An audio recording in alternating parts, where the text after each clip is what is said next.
प्रेम मित्रों, जय श्री कृष्ण। दिव्य प्रेम रसधारा पर मैं आचार्य डॉक्टर विष्णु कुमार मिश्रा आपका बहुत बहुत स्वागत करता हूं। आज हम इस वीडियो पर आपसे चर्चा करेंगे, सूर्य देव अगर जन्म पत्रिका के चतुर्थ भाव में स्थित हो तो किन लग्न वालों को सूर्य का रत्न माणिक्य धारण करना चाहिए, किन लग्न वालों को सूर्य का रत्न माणिक्य नहीं धारण करना चाहिए।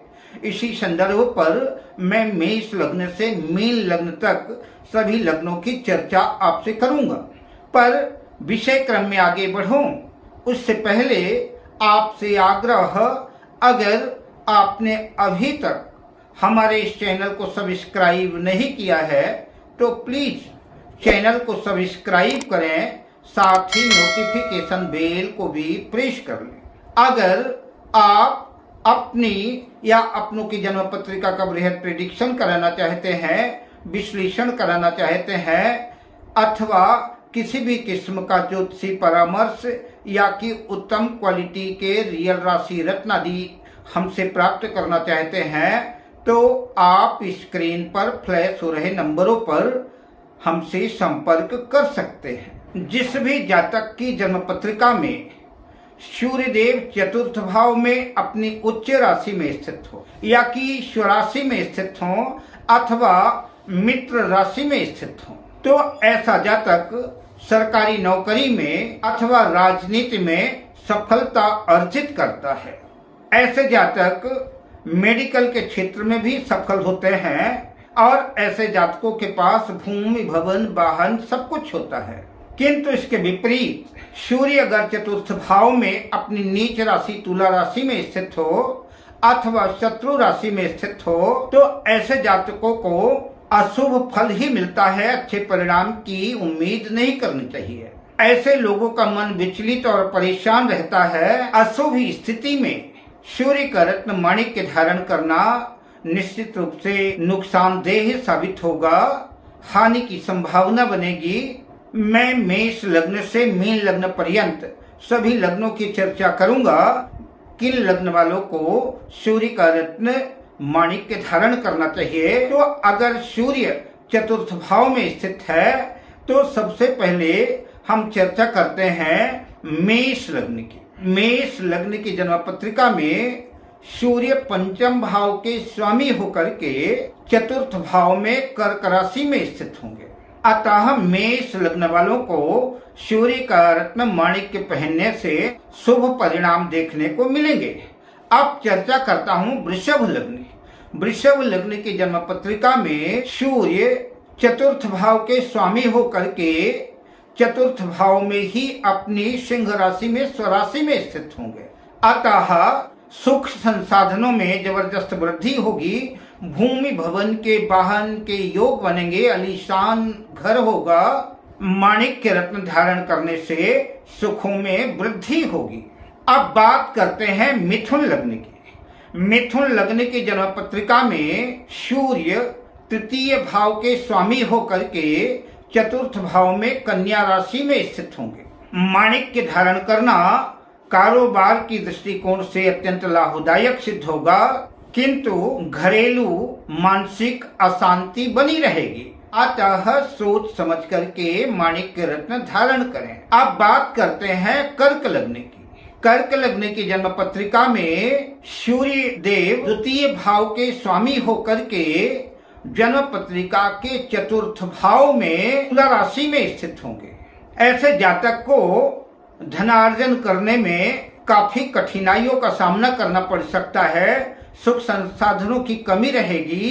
अतः ऐसे जातक सूर्य का रत्न माणिक्य धारण न करें। अब बात करते हैं सिंह लग्न की। सिंह लग्न की जन्म पत्रिका में सूर्य स्वयं लग्नेश होकर के चतुर्थ भाव में अपनी मित्र राशि वृश्चिक राशि में स्थित होंगे। नौकरी आदि में, कारोबार आदि के क्षेत्र में सफलता अर्जित होगी, किंतु कुछ मानसिक परेशानी बनी रहेगी। अब बात करते हैं कन्या लग्न की। कन्या लग्न की जन्म पत्रिका में सूर्य द्वादश व्यय भाव के स्वामी होकर के जन्म पत्रिका के चतुर्थ भाव में धनु राशि में स्थित होंगे।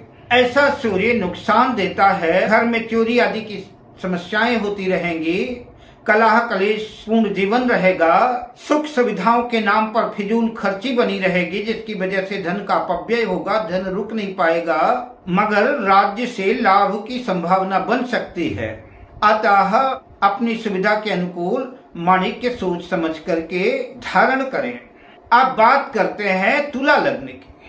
तुला लग्न की जन्म पत्रिका में सूर्य एकादश लाभ भाव के स्वामी होकर के जन्म पत्रिका के चतुर्थ भाव में मकर राशि में स्थित होंगे। माणिक्य धारण करने से तुला लग्न वालों को धन का लाभ तो होगा, पर संभव है कि धन टिक ना पाए। माणिक्य धारण करने से कम धन लाभ में वृद्धि तो होगी ही, किंतु मानसिक अशांति भी बनी रहेगी। अब बात करते हैं वृश्चिक लग्न की। वृश्चिक लग्न की जन्म पत्रिका में सूर्य देव दशम भाव के करियर भाव के स्वामी होकर के जन्म पत्रिका के चतुर्थ भाव में कुंभ राशि में स्थित होंगे। ऐसा सूर्य नौकरी में, कारोबार आदि में तरक्की देता है, राजनीति में भी सफलता दिलाता है, किंतु घरेलू कौटुंबिक पारिवारिक समस्याएं बीच बीच में देता रहेगा। माणिक्य धारण करने से मिश्रित परिणाम देखने को, शुभ और अशुभ दोनों परिणाम देखने को मिलेंगे। अब बात करते हैं धनु लग्न की। धनु लग्न की जन्म पत्रिका में सूर्य नवम भाग्य भाव के स्वामी होकर के चतुर्थ भाव में मीन राशि में स्थित होंगे। माणिक्य धारण करने से धनु लग्न के जातकों की निश्चित रूप से भाग्य में वृद्धि होगी और भाग्य प्रत्येककारी बनते चले जाएंगे। अतः धनु लग्न वालों को सूर्य का रत्न माणिक्य धारण करना चाहिए। अब बात करते हैं मकर लग्न की। मकर लग्न की जन्म पत्रिका में सूर्य अष्टमेश होकर के अष्टम भाव के स्वामी होकर के चतुर्थ भाव में अपनी उच्च राशि मेष राशि में होंगे। जिन जातकों को ऐसा लगता है कि उनको कहीं किसी रिश्तेदार का या कहीं से विरासत में कोई धन मिल सकता है, कोई प्रॉपर्टी, खेत, बैंक बैलेंस, घर आदि मिल सकता है, तो ऐसे लोगों को निश्चित रूप से उस लाभ को अर्जित करने के लिए माणिक्य रत्न धारण करना चाहिए। यद्यपि सूर्य अष्टमेश है, लेकिन अपनी उच्च राशि में है, तो उच्च राशि में और चतुर्थ भाव में होने की वजह से मिश्रित परिणाम मिलेंगे, सुखों में भी वृद्धि होगी, माणिक्य रत्न धारण किया जा सकता है। अब बात करते हैं कुंभ लग्न की। कुंभ लग्न की जन्म पत्रिका में सूर्य सप्तम भाव के स्वामी होकर के चतुर्थ भाव में वृषभ राशि में स्थित होंगे। ऐसे जातकों को शादी के बाद जीवन में परेशानियां बनी रहेंगी, घर में सास बहू के झगड़े बने रहेंगे, माणिक्य धारण करना बहुत हितकर नहीं रहेगा, अतः माणिक्य धारण ना करें। अब बात करते हैं मीन लग्न की। मीन लग्न की जन्म पत्रिका में सूर्य खष्ठेश होकर के छठे भाव के स्वामी होकर के जन्म पत्रिका के चतुर्थ भाव में मिथुन राशि में स्थित होंगे। सूर्य छठे भाव के स्वामी होने की वजह से चतुर्थ भाव में स्थित होंगे, तो सुखों का अभाव रहेगा। अतः मीन लग्न वालों को सूर्य का रत्न माणिक्य धारण नहीं करना है। अब मैं आपसे लेता हूँ विदा, मिलता हूँ अगली वीडियो में शुभ कामनाओं के साथ। जय श्री कृष्ण।